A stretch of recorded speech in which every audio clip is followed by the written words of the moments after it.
Welcome to Evolutionary Men, where we learn to lead in life and love with head, heart, and guts. This is for men wanting to deepen their presence in the world, clarify their purpose, more easily connect with their power, and find ease in dating and relationships. I'm your host, Jason Lang. Let's get started. What makes a real man? It's a question I hear a lot the more I work with men. Most answers usually involve either ideas from our cultural traditions or stereotypical images from the media we consume. But to me, in this moment in time, the answer is simple. A real man is one who feels everything. The time of sensitivity, emotions, vulnerability, and feelings being frowned upon when it comes to masculinity is over.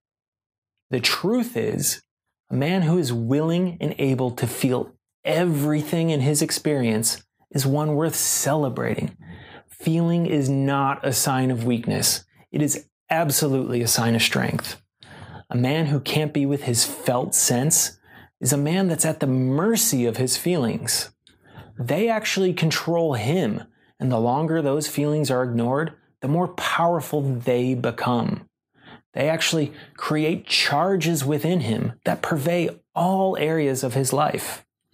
And whether he's conscious of them or not, those charges, they commandeer more and more of his energy, presence, and attention, making him less here in any given moment.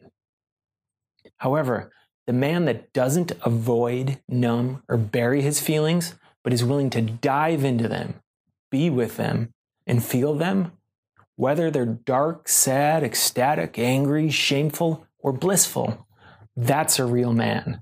Because being with an emotion fully, especially in the presence of others, is often what dissolves it, letting us more and more identify with the very space it arose in. All that energy we were using to avoid is now freed up, bringing more vitality and consciousness to every breath we take.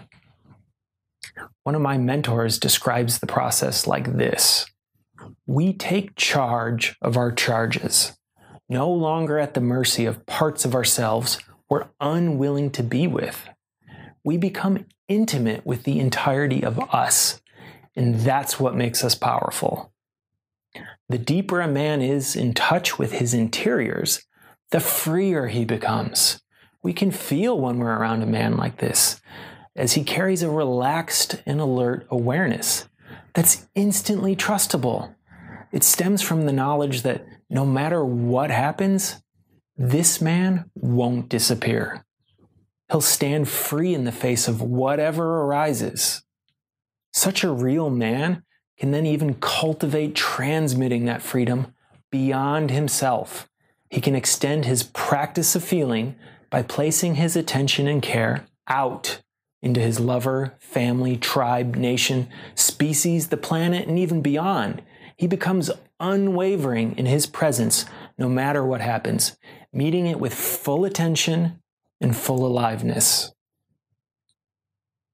Sometimes the hardest things to feel are often related to our ephemeral nature of being.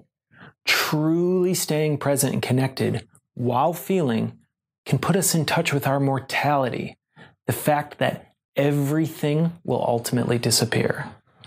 Staying present with this can be a lot to handle, and is why feeling is always the braver choice than not. We've long celebrated men who fearlessly dive into the brave unknown of the external world, be they explorers, athletes, scientists, or soldiers. Now, let us celebrate the men that do the same with their interior worlds. Men who fiercely turn towards all parts of themselves and those around them and the parts of them. They welcome everything with curiosity and presence, be it inside or out. To me, that's what makes the new warrior, a real man who feels everything. If you're interested in working with me around dating, relationships, or your masculine presence in the world, just go to evolutionary.men/apply.